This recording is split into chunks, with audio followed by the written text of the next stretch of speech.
Welcome to my channel నీ ఇల్లు బంగారంగాను. ఈరోజు ఎంతో హెల్దీ అయిన అన్ని కూరగాయలతో కలిపి చేసే కుర్మా రెసిపీ చూద్దాం. ఒక కుక్కర్ గిన్నెలో నూనె కొద్దిగా తీసుకొని 2 లవంగాలు 2 చెక్క వేసుకున్నాను.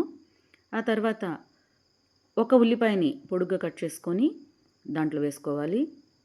దీని తర్వాత పచ్చిమిరపకాయలు ఒక 3 చీలికలుగా కోసుకొని వేసుకొని కలిపి మీడియం ఫ్లేమ్ మీద రంగు మారే వరకు ఉంచాలి. ఎర్రగా అవ్వాల్సిన పని లేదు, రంగు మారితే సరిపోతుంది ఉల్లిపాయలు.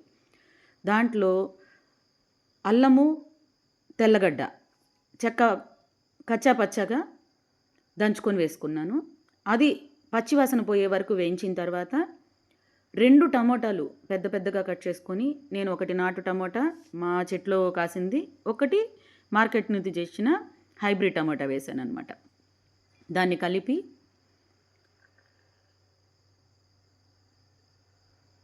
దాంట్లో మన ఇంట్లో అందరూ తినేలా తగినంత ఉప్పు, పసుపు, కారం వేసుకున్నాను అన్నమాట. వేసిన తర్వాత మనము దీన్ని లో ఫ్లేమ్లో అంటే సిమ్లో పెట్టి మూత పెట్టి ఒక్క 4-5 మినిట్స్ ఉంచేసామంటే బాగా టమాటాలు మగ్గి పేస్ట్ లాగా అయిపోతాయి అన్నమాట. బాగా మెత్తబడిపోతాయి, ఒక క్రీమిష్ టెక్స్చర్కి వస్తుంది అన్నమాట. మొత్తం నాటుకాయలే వాడామంటే మొత్తం స్మాష్ అయిపోతుంది. హైబ్రిడ్ అంటే కొద్దిగా అలా ఉంటాయి అన్నమాట. ఇది 1 పాట్ కర్రీ అన్నమాట.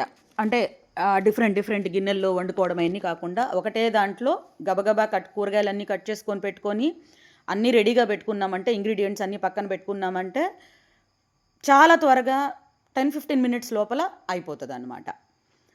సో నేను ఆ గరిటెను పక్కన గ్యాస్ మీద పెడితే పాడవుతుందని చెప్పి పక్కన ఒక ప్లేట్ పెట్టుకున్నాను. చూడండి, టమాటాలు బాగా స్మాష్ అయిపోయాయి.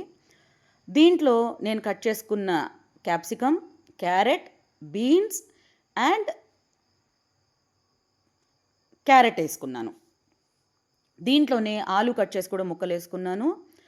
తర్వాత దీంట్లో బఠానీలు కూడా, పచ్చి బఠానీలు ఫ్రోజన్ దొరుకుతుంది కదండి, మనకు అన్ని రోజుల్లో దొరకవు పచ్చి బఠానీలు, కాబట్టి ఫ్రోజన్ తెచ్చుకున్నాను, అంటే ఫ్రీజర్లో పెట్టినవి. అది కూడా వేసి ఒక్క సెగ తగిలి కొంచెం మగ్గేంత వరకు కొద్దిగా నీళ్లు పోసి మూత పెట్టి ఒక 10 మినిట్స్ ఉంచేసేయాలి. దాంట్లో నేను పచ్చి కొబ్బరి చిన్న ముక్క, సోంపు, గసగసాలు అండ్ పుచ్చకాయ విత్తనాలు కొద్దిగా వేసుకొని గ్రైండ్ చేసుకొని పెట్టుకున్నాను అనమాట. ఈ 3 విజిల్లు వచ్చిన తర్వాత మగ్గిన కర్రీలో ఆ పేస్ట్ వేసేసానండి. మన కర్రీ రెడీ అయిపోయింది. Kurma is ready.